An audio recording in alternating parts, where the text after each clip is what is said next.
Oi, você gosta de anime? Eu sou o Isaac e hoje a gente vai falar de protagonista de cabelo laranja soltando poderzinho. Isso aí, Bleach.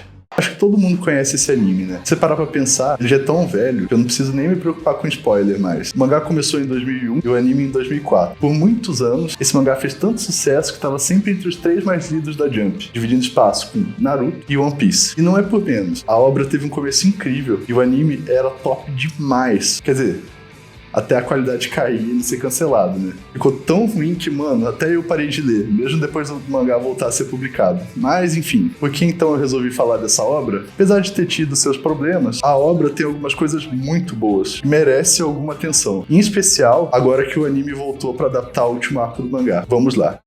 Bleach é um anime baseado no mangá escrito por Tite Kubo. A história gira em torno de Kurosaki Ichigo, um adolescente com a habilidade de ver fantasmas. Sua vida muda completamente quando ele se torna um Shinigami, um ceifeiro de almas encarregado de proteger o mundo humano dos espíritos malignos conhecidos como Hollows. Ichigo se envolve em uma série de batalhas emocionantes, explorando o mundo espiritual, lutando contra inimigos poderosos e descobrindo segredos sobre sua própria linhagem. Ao longo da trama, ele forma alianças com outros Shinigamis, se envolve em conflitos com diferentes facções, como os Arancars e a Soul Society. Com uma combinação única de ação, drama, humor e elementos sobrenaturais, Bleach cativou uma ampla base de fãs ao longo dos anos. Diferentemente da maioria das obras do mesmo nicho, Bleach realmente se preocupou em apresentar e desenvolver uma ampla gama de personagens. É fato que os amigos do personagem principal, Ichigo, não se tornam muito fortes ao longo da narrativa, mas você consegue perceber neles um forte amadurecimento pessoal, assim como um rico background. E isso é chão comum por aqui. Praticamente todos os personagens que aparecem têm sua história de vida, seus objetivos, etc. Os indivíduos não existem apenas por existir ou porque precisa no momento da história. Eles têm toda uma história e todo um porquê deles aparecerem. Eles são pessoas com toda uma vida por trás, modo de agir próprio e interesses. É diferente, por exemplo, de Naruto, onde personagens têm alguma utilidade lá no comecinho e depois somem para se tornar figurantes e morrem para galhos. Em Bleach, existe uma profundidade nos personagens, desde o protagonista e seus amigos, seus inimigos, seus aliados. Todo mundo tem uma história que vale a pena ser contada, nem que seja lá no final, quando o cara for ter a última batalha e morrer. Vai aparecer a história dele. Um exemplo, o melhor amigo de Ichigo, Sado Yasutora, vulgo Shed, é um personagem negro no Japão. Por que eu tô falando isso? No início da obra, é mostrado que ele sofre bullying, muito provavelmente por ser estrangeiro ou filho de estrangeiro de ascendência latina. O preconceito a estrangeiros no Japão é um tema muito importante e ainda pouco discutido, mesmo nos dias de hoje, 20 anos após o começo de Bleach.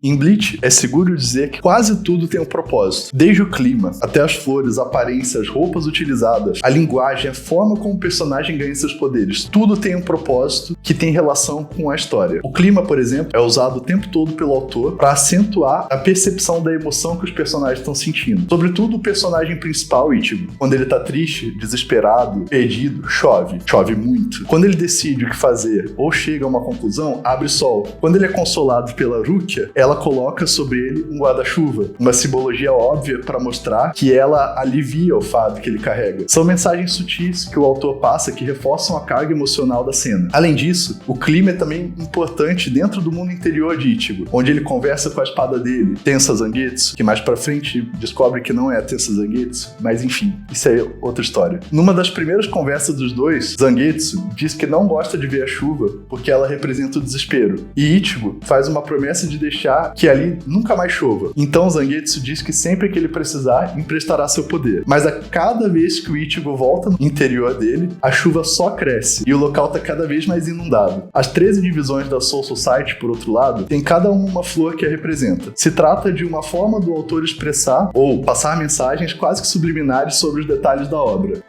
O exemplo é a flor da terceira divisão, que é a Tagetes. Esse nome estranho é de verdade.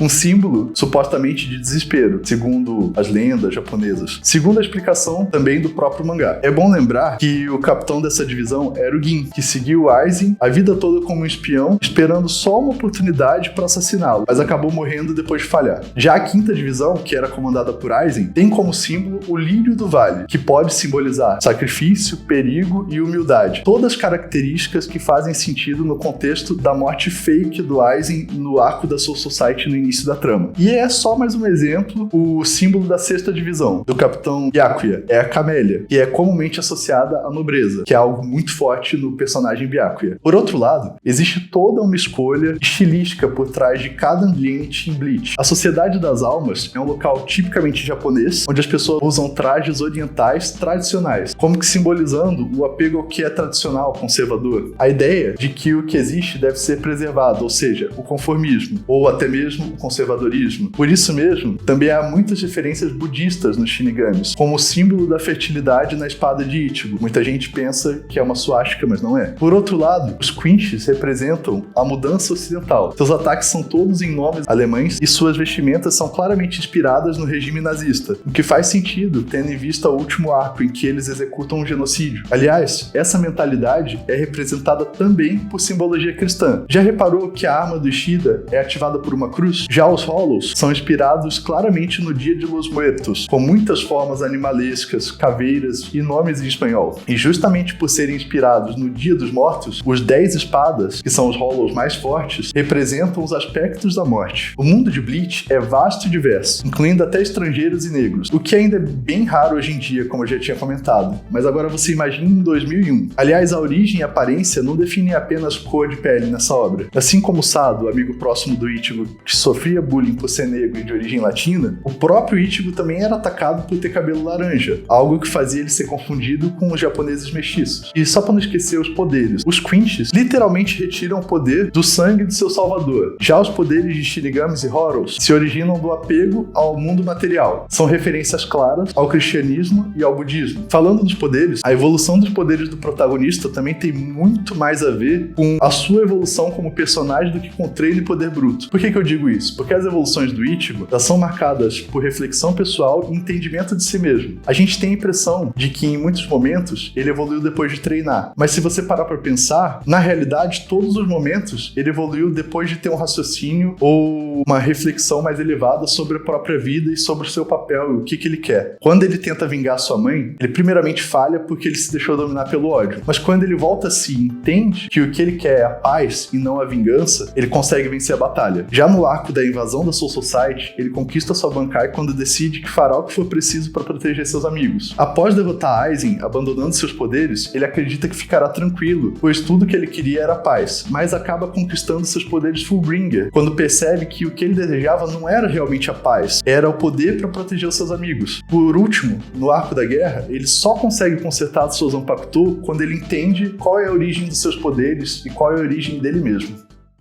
Bom, se o tópico anterior não foi suficiente para você, podemos continuar ainda. O estilo é algo levado muito a sério pelo autor de Bleach. No mangá, a gente pode perceber isso na estilização do início dos capítulos. Cada um é personalizado à sua própria maneira e totalmente diferente dos outros, com artes suntuosas e muitas vezes até poemas sobre a trama. Por outro lado, os visuais são marcantes, com escolhas de vestimentas interessantes e que destacam e dão fácil entendimento para as cenas. O fato de os Shinigamis usarem vestes pretas com pequenos detalhes brancos, ao ponto que os Arankars vestem vestes brancas com detalhes pretos e os Quinches vestes inteiras brancas, tornam as lutas muito fáceis de entender, mesmo quando você vê ela de longe com imensos ataques na página toda. Além do mais, as músicas escolhidas pro anime são sensacionais, desde as aberturas ótimas até os endings e as músicas em momentos de batalha que dão aquele hype. Sério, na boa, como não empolgar ouvindo Number One?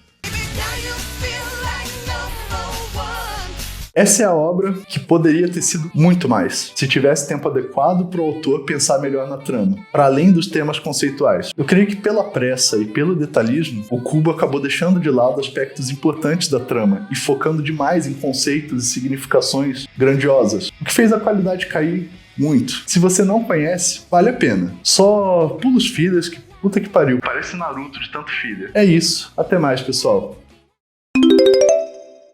É isso aí, meus amigos. Hoje finalmente completamos a marca de mais de 100 inscritos no canal do Isaac. Viva o canal do Isaac! E para comemorar, eu já comprei o bolo e sentei na outra cadeira.